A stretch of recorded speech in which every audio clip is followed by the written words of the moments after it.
কবিতাটির নাম হলো the world is too much with us. Poet হলো উইলিয়াম ওয়ার্ডসওয়ার্থ। এটা উইলিয়াম ওয়ার্ডসওয়ার্থের লেখা একটি সনেট, পেট্রাচান সনেট। কবি এই সনেটটি লিখেছিল 1800 খ্রিস্টাব্দ নাগাদ। সেই সময় ইংল্যান্ডে আর কি ইন্ডাস্ট্রি চলছিল, শিল্প বিপ্লব চলছিল, ইন্ডাস্ট্রিয়াল রেভলিউশন চলছিল। এই ইন্ডাস্ট্রিয়াল রেভলিউশনের ফলে মানুষ বেশি আধুনিক হয়ে পড়ছিল, কৃত্রিম জীবনযাপন করছিল, আর মানুষ প্রকৃতি থেকে দূরে সরে যাচ্ছিল। বুঝতে পেরেছো? গ্রাম্য জায়গাগুলো আর কি ইন্ডাস্ট্রি হয়ে যাচ্ছে, গ্রাম্য পরিবেশের ভারসাম্য নষ্ট হচ্ছে। বুঝতে পেরেছো? প্রকৃতির ধ্বংস হচ্ছে। এইসব জিনিসগুলোকে ক্রিটিসাইজ করেই কবি এই কবিতাটা লিখেছে, যে এই সময়ে এই র্যাপিড ইন্ডাস্ট্রিয়ালাইজেশনের ফলে আর র্যাপিড মডার্নাইজেশনের ফলে যে প্রকৃতির ধ্বংস হচ্ছে, মানুষ প্রকৃতি থেকে দূরে সরে যাচ্ছে, প্রকৃতির মূল্য ঠিকঠাকভাবে বুঝছে না, মানুষ কৃত্রিম হয়ে পড়ছে, গতানুগতিক জীবনযাপন করছে, শহরে হয়ে পড়ছে মানুষ, গ্রাম্য জীবন ছেড়ে মানুষ শহরে জীবনযাপন করছে। এই ব্যাপারগুলোকে ক্রিটিসাইজ করে কবি এই কবিতাটা লিখেছে। এটা হচ্ছে পেট্রাচান সনেট। পেট্রাচান সনেটে অক্টেভ আর সেস্টেট থাকে। এই অক্টেভে প্রথম 8 লাইনে কবি এই সমস্যাগুলোর কথা বলেছে, যে এখন আমাদের এই পৃথিবী কি কি সমস্যার সম্মুখীন হচ্ছে। এই যে র্যাপিড ইন্ডাস্ট্রিয়ালাইজেশনের গ্রোথের ফলে মানুষ শহরে হয়ে পড়ছে, এটা প্রকৃতি ধ্বংস করছে, প্রকৃতি থেকে মানুষ বেশি দূরে সরে যাচ্ছে। এই সব বক্তব্যগুলো প্রথম 8 লাইনে বলেছে, মানে অক্টেভে বলেছে। আর শেষ 6 লাইনে কবি এর সলিউশনগুলো বলেছে, এর সলিউশনগুলো কিভাবে হবে। বুঝতে পেরেছ? এটা হচ্ছে তোমার এই জায়গাতে ভুলটা তৈরি হয়েছে। এবার দেখো কবিতার টেক্সটটা দেখো। The world is too much with us. দেখো, এই পৃথিবী আমাদের কাছে যেন বোঝা তৈরি হয়েছে। বুঝতে পেরেছ? অসহ্য একটা পরিণত হয়েছে। এখন যে এই পৃথিবী কেন হচ্ছে, মানে যে র্যাপিড ইন্ডাস্ট্রি হচ্ছে, ইন্ডাস্ট্রিয়ালাইজেশন হচ্ছে, এই ইন্ডাস্ট্রিয়ালাইজেশনের ফলেই মানুষের জীবনটা যেন বোঝা হয়ে যাচ্ছে। বুঝতে পেরেছ? প্রাকৃতিক ভারসাম্য নষ্ট হচ্ছে, প্রাকৃতিক দূষণ হচ্ছে। বুঝতে পেরেছ? লেট অ্যান্ড সুন মানে এভরিহোয়ার, সর্বত্র। বুঝতে পেরেছ? তাহলে এই পৃথিবী আমাদের কাছে যেন বোঝার মতো তৈরি হচ্ছে। বুঝতে পেরেছ? সর্বত্র, লেট অ্যান্ড সুন, সর্বত্র এই পৃথিবীর সর্বত্র আমাদের কাছে বোঝার মতো তৈরি হচ্ছে। বুঝতে পেরেছ? এই পৃথিবী যেন আমাদের কাছে বোঝা, আমাদের কাছে যেন অসহ্য পরিণত হচ্ছে সর্বত্র এই পৃথিবীর। Getting and spending. আর দেখো আমাদের নেচারটা কীরকম হয়ে উঠছে, গেটিং অ্যান্ড স্পেন্ডিং। বুঝতে পেরেছো? গেটিং অ্যান্ড স্পেন্ডিং মানে টেকেন ইট ফর গ্রান্টেড, মানে ব্যবহার করব তারপর ছুঁড়ে ফেলে দেব। এই গেটিং অ্যান্ড স্পেন্ডিং মানে এই উদাহরণটা অ্যাকচুয়ালি এলো মানির সাথে। আমরা টাকা কেন ইনকাম করি? ইনকাম করব, খরচা করে দেব। আমাদের কনসেপ্টে এটাই থাকে। বুঝতে পেরেছো? আমরা ইনকাম করব, টাকা ইনকাম করব, খরচা করে দেবো। বুঝলো? Getting and spending. ঠিক এইভাবেই আমরা নেচারের সাথেও ব্যবহার করি, যে আমরা প্রকৃতিকে ব্যবহার করব এবং ব্যবহার করার পর প্রকৃতির ভালো জিনিসগুলো নিয়ে নেওয়ার পর প্রকৃতিকে ছুঁড়ে ফেলে দেব, প্রকৃতির কথা চিন্তা করব না। প্রকৃতির দূষণ কীভাবে আটকানো যায়, প্রকৃতির ভালো কীভাবে রাখা যায়, সেইগুলো চিন্তা করব না, কিন্তু প্রকৃতির কাছ থেকে ভালো জিনিসগুলো নিয়ে নেব। বুঝতে পেরেছ? Getting and spending, taken it for granted, এটার কথা অর্থ। বুঝতে পেরেছ? ব্যবহার করব তারপর ছুঁড়ে ফেলে দেব। আমাদের চিন্তাভাবনা এরকম। আমরা টাকা যেরকম ইনকাম করি, মানি ইনকাম যেভাবে করি, ঠিক সেই রকমের সাথেই ট্রিট করি নেচারের সাথে। We waste our powers. আমরা আমাদের ক্ষমতাগুলো কি করি? খারাপ জায়গায় ব্যবহার করি। বুঝতে পেরেছো? আমরা আমাদের ক্ষমতাগুলো খারাপ জায়গায় ব্যবহার করি, ওয়েস্ট করে দিচ্ছি। কারণ আমরা আমাদের ক্ষমতাগুলো ওই ইন্ডাস্ট্রিতে না দিয়ে প্রাকৃতিক সৌন্দর্যের উপর, প্রাকৃতিক ভারসাম্য কীভাবে রাখা যায়, পরিবেশ দূষণ কীভাবে রক্ষা করা যায়, এই দিকে আমাদের ক্ষমতাগুলো না দিয়ে, ক্ষমতাগুলো ব্যবহার না করে আমরা অন্যদিকে ক্ষমতাগুলো ব্যবহার করছি। আমরা ইন্ডাস্ট্রিতে ব্যবহার করছি আমাদের ক্ষমতাগুলো, বুঝতে পেরেছো? দিয়ে আমরা কৃত্রিম জীবনযাপন করতে ভালোবাসছি। সেহেতু আমরা আমাদের ক্ষমতাগুলো ঠিক প্রপার জায়গায় ইউটিলাইজ না করে আমরা খারাপ জায়গায়, যেগুলো আমাদের জন্য ফ্রুটফুল নয়, সেই ক্ষেত্রে ব্যবহার করছি। তাহলে সেই জন্যই বললো উই লে ওয়েস্ট আওয়ার পাওয়ার্স। আমরা খারাপ জায়গায় আমাদের ক্ষমতাগুলোকে ব্যবহার করতে ব্যবহার করে যাচ্ছি, মানে ভুল জায়গায় ব্যবহার করে যাচ্ছি, ঠিক জায়গায় ব্যবহার করছি না। মানে প্রকৃতির যত্ন নিচ্ছি না, প্রকৃতির কথা ভাবছি না, প্রকৃতির দূষণ কীভাবে আটকানো যায় সেই দিকে চিন্তা ভাবনা করছি না, না করে অন্যদিকে ভাবছি ইন্ডাস্ট্রি কীভাবে করব, বুঝতে পেরেছো? মডার্ন কীভাবে হব, শহুরে জীবন কীভাবে লাইভ লিড করবো, শহুরে জীবনে কীভাবে লাইভ লিড করবো, এসব দিকে ভাবছি। Little we see in nature. আমরা প্রকৃতির মধ্যে কি কি ভালো জিনিস আছে সেগুলো খুব কম দেখি। প্রকৃতির মধ্যে কি কি ভালো জিনিস আছে সেইগুলো যেন আমরা ঠিকঠাকভাবে বিচার করে দেখি না। দ্যাট ইজ আওয়ার্স, যেটা অ্যাকচুয়ালি আমাদের। প্রকৃতি তো আমাদের, তার কথা তো আমাকে চিন্তা করতে হবে। যেটা অ্যাকচুয়ালি আমাদের, প্রকৃতি হচ্ছে আমাদের, কিন্তু তার ভালো জিনিসগুলো আমরা ঠিকঠাকভাবে যেন মূল্য বুঝি না। তার ভালো জিনিসগুলো আমরা মূল্য বুঝি না, আর মূল্য যেহেতু বুঝি না সেহেতু সেভাবে দৃষ্টিপাতও করি না, সেভাবে গ্রাহ্যও করি না। আমরা প্রকৃতিকে গ্রাহ্য কেন করি না, প্রকৃতির যত্ন কেন নিই না? কারণ প্রকৃতির মূল্য আমরা বুঝি না। প্রকৃতির কি কি ভালো জিনিস আছে সেই সব জিনিসগুলো আমরা পর্যালোচনা করি না মনে মনে। আর পর্যালোচনা যদি করি তাহলে অবশ্যই আমরা প্রকৃতির যত্ন নেব। সেই জন্য বললো little we see in nature, প্রকৃতির মধ্যে কি ভালো জিনিস আছে সেইগুলো আমরা খুবই অল্প দেখি, আর অল্প দেখি বলেই আমরা পর্যালোচনা করি না। আর পর্যালোচনা করি না বলেই আমরা প্রকৃতির যত্নও নিই না। বুঝতে পেরেছো? দ্যাট ইজ আওয়ার্স, প্রকৃতি তো আমাদের, প্রকৃতির যত্ন নেওয়া আমাদের তো কর্তব্য।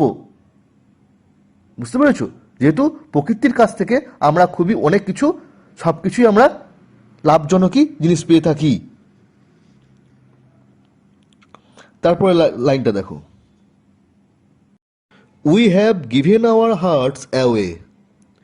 আমরা আমাদের হৃদয়কে দূরে সরিয়ে রাখি, প্রকৃতি থেকে দূরে সরিয়ে রেখে আমরা আমাদের হৃদয়কে শিফট করে দিই কোথায়? মডার্নাইজেশনের প্রতি, ইন্ডাস্ট্রিয়ালাইজেশনের প্রতি। বুঝতে পেরেছো? আধুনিকতার প্রতি, শহরের জীবনের প্রতি দিকে আমরা আমাদের মনকে ওই দিকে সরিয়ে দিই। প্রকৃতি থেকে সরিয়ে দিয়ে আমাদের মনকে ওই দিকে রেখে দিই। তাহলে আমরা আমাদের মনকে সরিয়ে, প্রকৃতি থেকে সরিয়ে ওই দিকে শিফট করে দিই। এ সর্ডিড বুন, এটা হলো কি দেখো, সর্ডিড কথার অর্থ হলো খারাপ, আর বুন কথার অর্থ হলো আশীর্বাদ। এটা হলো কি, প্রকৃতি তো আমাদের কাছে বুন, একটা আশীর্বাদ, কিন্তু আমরা এটাকে কি করে ফেলি? আমরা এটাকে করে ফেলি সর্ডিড বুন, খারাপ আশীর্বাদ, যেহেতু আমরা প্রকৃতির যত্ন নিই না। বুঝতে পেরেছো? ভগবান প্রকৃতিকে আমাদের কাছে পাঠাচ্ছে আশীর্বাদ হিসাবে, প্রকৃতি আমাদের কাছে আশীর্বাদ হিসাবে তৈরি করেছে ভগবান, কিন্তু এই জিনিসটাকে আমরা খারাপ করে ফেলছি, আমরা খারাপ ভাবছি, এটা আমরা সর্ডিড করে ফেলছি, বুনটাকে আমরা সর্ডিড করে ফেলছি। বুঝতে পেরেছো? খারাপ আশীর্বাদ করে ফেলছি, খারাপ আশীর্বাদের দেখছি আর কি, ভাবছি। তারপরে দেখো, this sea that bares her bosom to the moon. দেখো এখানে কি হচ্ছে, দেখো চাঁদের টানেই তো মানে আর কি জোয়ার হয়, তাই তো। এখানে সি করছে কি, দেখো সি তার বক্ষযুগলকে মানে আর কি উন্মুক্ত করে দিচ্ছে চাঁদের কাছে। চাঁদের টানেই তো জলের সমুদ্রের ঢেউ উতলে ওঠে, বুঝতে পেরেছ? চাঁদের টানে তো জোয়ার হয়, আর সেটাই বলল, যেহেতু এখানে চাঁদ টানছে, চাঁদের টানে যেন সমুদ্র যেন তার বক্ষযুগলকে, এখানে এখানে বুজুমস বলতে ঢেউ, সমুদ্রের ঢেউ তার বক্ষযুগলকে যেন উন্মুক্ত করে দিচ্ছে, বুঝতে পেরেছ? মানে ঢেউয়ে উতলে দিচ্ছে সমুদ্র, সরি চাঁদ, মানে চাঁদের টান দিচ্ছে আর সমুদ্র যেন ঢেউ দিয়ে উতলে দিচ্ছে।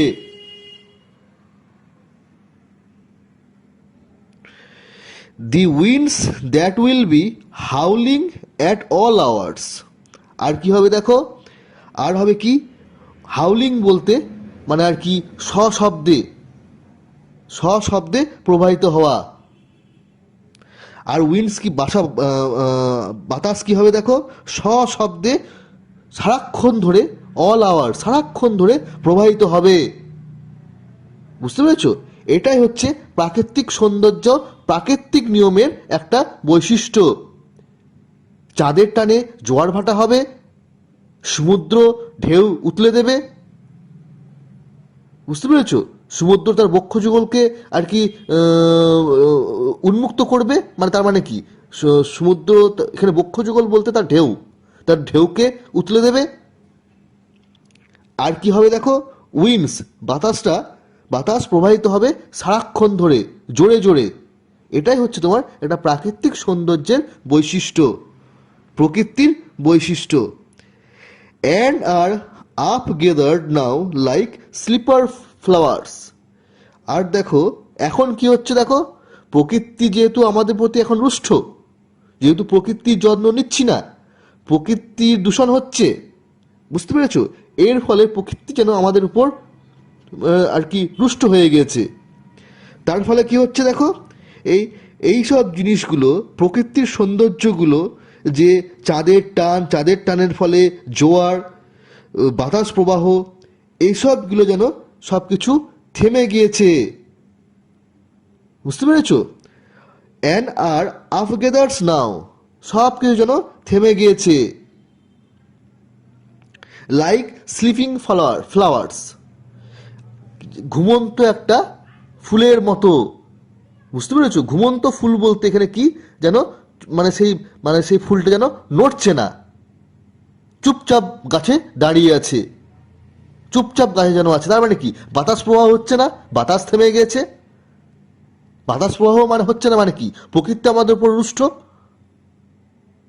আমাদের ব্যবহারে, যেহেতু তার যত্ন আমরা নিচ্ছি না, বুঝতে পেরেছো? সেই জন্য প্রকৃতি আমাদের উপর রেগে গিয়েছে, সেই জন্য প্রকৃতির যে অ্যাক্টিভিটিস, কার্যকলাপ, সেইগুলো যেন ঠিকঠাকভাবে যেন হচ্ছে না, বাতাস প্রবাহ হচ্ছে না, ফুলগুলো যেন, গাছের ফুলগুলো যেন স্থির হয়ে দাঁড়িয়ে আছে, স্থির হয়ে গিয়েছে গাছে।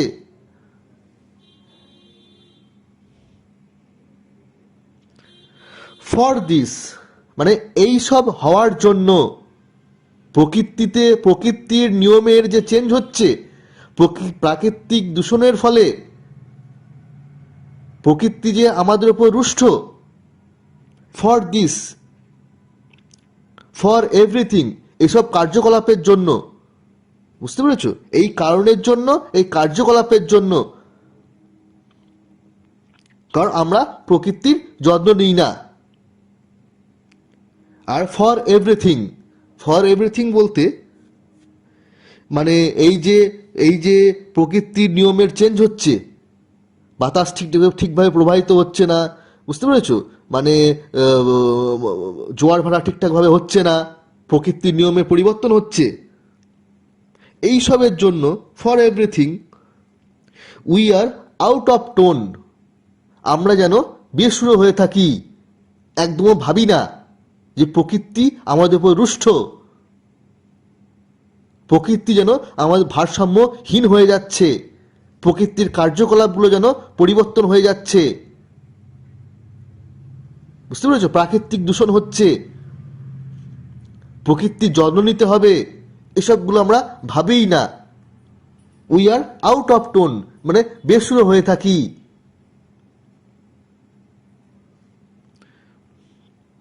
বুঝতে পেরেছো? এইসব যে এইসবগুলো যে হচ্ছে, ফর দিস, এইসব যে মানে আর কি পরিবেশের মধ্যে, পরিবেশের যে কার্যকলাপ, প্রাকৃতিক যে কার্যকলাপ, সেইগুলো যে ডিসব্যালেন্সড হয়ে যাচ্ছে, বুঝতে পেরেছো? ভারসাম্যহীন হয়ে যাচ্ছে সব কিছু, সেই মতো যে চলছে না সব কিছু,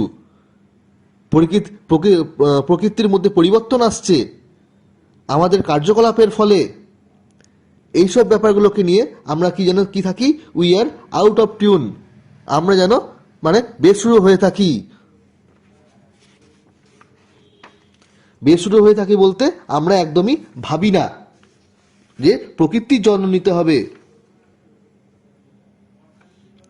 ইট মুভস আস নট, এটা আমাদেরকে ভাবায় না, এটা আমাদেরকে মুভ করে না বলতে কি, এটা আমাদেরকে ভাবায় না, আমাদের আত্মাকে, আমাদের মনকে, আমাদের চিন্তাভাবনাকে এটা মুভ করে না যে প্রাকৃতিক সৌন্দর্য নষ্ট হচ্ছে, প্রাকৃতিক ভারসাম্য নষ্ট হচ্ছে প্রাকৃতিক দূষণের ফলে, এটা আমাদের ভাবতে হবে, এই চিন্তাভাবনাটা আমাদেরকে মুভই করে না, আমাদেরকে ভাবাই না। বুঝতে পেরেছ? আমাদের চিন্তাভাবনাতে একদমই আসে না, সেই জন্যই আমাদেরকে মুভ করে না একদম। এইবার দেখো এখান থেকে কি শুরু হচ্ছে, এখান থেকে অ্যাকচুয়ালি সেস্টেডের যে কাজ, একটা সনেটে সেস্টেডের যে কাজ, সেই কাজটা শুরু হচ্ছে, ভোলটা শুরু হচ্ছে এখান থেকে। বুঝতে পেরেছো? যদিও এটা এটা 9 নম্বর লাইনের মিডিল, তবুও তোমাকে এটা আর কি ধরে নিতে হবে যেটা সেস্টেডের প্রথম। বুঝতে পেরেছো? গ্রেট গড, গ্রেট গড, ভগবান তুমি মহান, I would rather be a pagan suckled in a creed outworn. এখানে দেখো, আমি বরং একজন প্যাগান হব। বুঝতে পেরেছো? সাকেলড বলতে মানে লালিত পালিত হওয়া, সাকেলড বলতে লালিত পালিত হওয়া, ক্রিড বলতে এখানে এখানে হচ্ছে রিলিজিয়ন, আর আউটর্ন বলতে হচ্ছে তোমার আউটডেটেড, পুরনো ধর্ম। বুঝতে পেরেছো? এই প্যাগান কি? প্যাগান হলো তোমার একটা ধর্মবিশ্বাস যারা আদিম যুগে থাকতো, যারা প্রকৃতির কাছাকাছি থাকতো, প্রাকৃতিক দেবদেবীদের পুজো টুজো করতো, আদিম মানুষ। বুঝতে পেরেছো? তারা এই ট্র্যাডিশনাল রিলিজিয়নের ফলোয়ার্স নয়, তারা ক্রিশ্চিয়ানিটি, মুসলিম, হিন্দু, তারপরে বুদ্ধিজম, জুডাইজম, বুঝতো? এইসব ফলোয়ার্স তারা নয়, এই যে ট্র্যাডিশনাল রিলিজিয়ন, এইসব রিলিজিয়নে তারা ফলোয়ার্স নয় এই প্যাগানরা মানে আর কি আদিম মানুষ, তারা জঙ্গলে থাকে। বুঝতে পেরেছো তো? তারা আদিম মানুষ। আমি বরঞ্চ একটা প্যাগান হতে চাই। বুঝতে পেরেছো? প্যাগান কথা হতো একটা প্যাগান হলো একটা প্রাচীন ধর্মবিশ্বাস। বুঝতে পেরেছো? সেরকমই আমি একটা প্রাচীন ধর্মবিশ্বাসে বিশ্বাসী হতে চাই। আর আমি কি এই পুরনো আদিম মানুষ যেরকম ধর্মে বিশ্বাস করত, সেই রকম ধর্মে আমি বিশ্বাস করতে চাই। বুঝতে পেরেছো? প্রকৃতির পুজো করতে চাই, প্রকৃতির কাছাকাছি থাকতে চাই, সেই জন্যই আমি একজন প্যাগান হতে চাই। বুঝতে পেরেছো? প্যাগান কথার অর্থ হলো তোমার একটা পুরনো ধর্মবিশ্বাসে যে বিশ্বাসী। বুঝতে পেরেছো? যে একটা ট্র্যাডিশনাল ধর্মবিশ্বাসে বিশ্বাসী নয়। বুঝতে পেরেছো? সেই হলো তোমার প্যাগান, যে রিলিজিয়াস অ্যাক্টিভিটিস, যে রিলিজিয়াস বিলিভস, এইসবে কম বিশ্বাস করে। বুঝতে পেরেছো? যে আদিম মানুষ, প্রাচীন মানুষ, সেই হচ্ছে প্যাগান। কবি সেই রকমই একজন প্যাগান হতে চায়, কারণ সে প্রকৃতির কোলে থাকতে চায়, প্রকৃতির কাছাকাছি থাকতে চায়। সাকেলড মানে লালিত পালিত হতে চায়। ইন এ ক্রিড আউটর্ন মানে একটা পুরনো ধর্মবিশ্বাসের মধ্য দিয়ে। এখানে পুরনো ধর্মবিশ্বাস কি বুঝতে পেরেছ? আউটর্ন হচ্ছে তোমার পুরনো, সেকেলে আউটডেটেড, আর ক্রিড হচ্ছে ধর্ম, ধর্মবিশ্বাস। পুরনো ধর্মবিশ্বাস কি, যেখানে মানে আর কি গাছপালার পুজো করা হতো, এটাই তো পুরনো ধর্মবিশ্বাস। বুঝতে পেরেছ? এই প্যাগানদের ধর্মবিশ্বাস ছিল, কারণ তারা প্রকৃতির কোলে থাকতো। আমি সেই রকমই হতে চাই, কারণ আমার লক্ষ্য হলো প্রকৃতির কোলে থাকা, প্রকৃতির কাছাকাছি থাকা।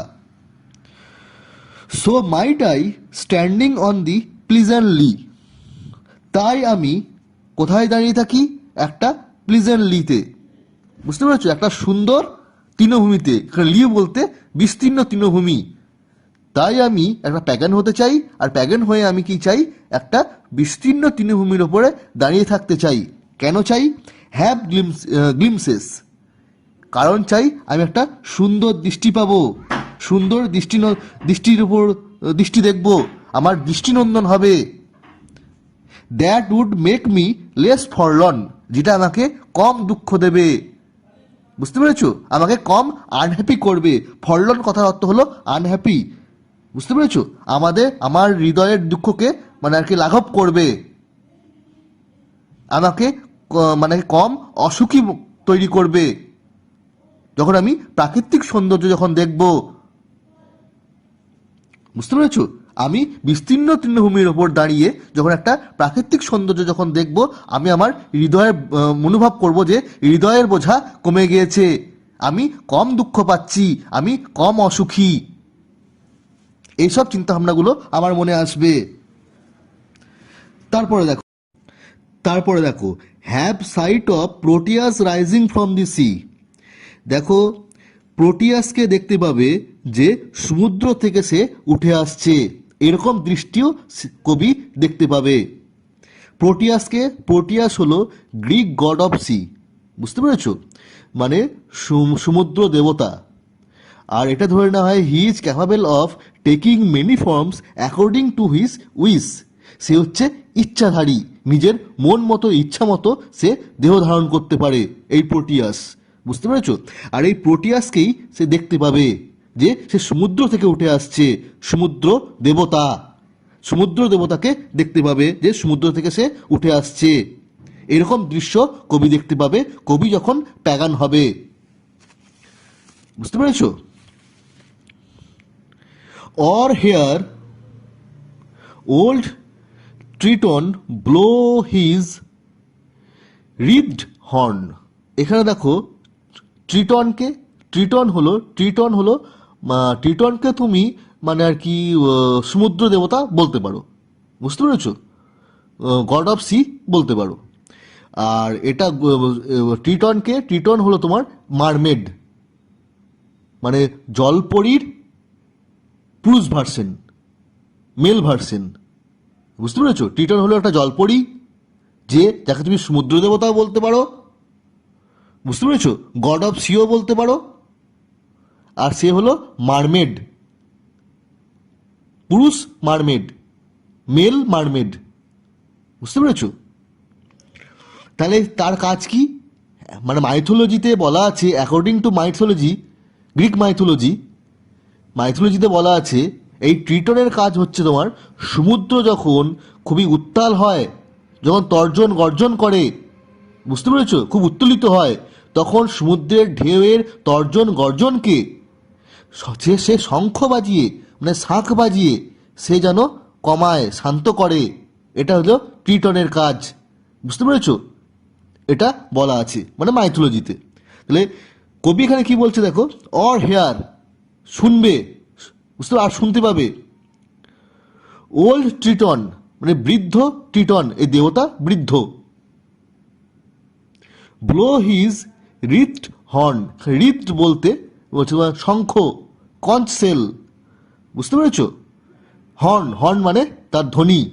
বুঝতে পেরেছো? তার ধ্বনি শুনতে পাবে, শঙ্খধ্বনি শুনতে পাবে। বুঝতে পেরেছো?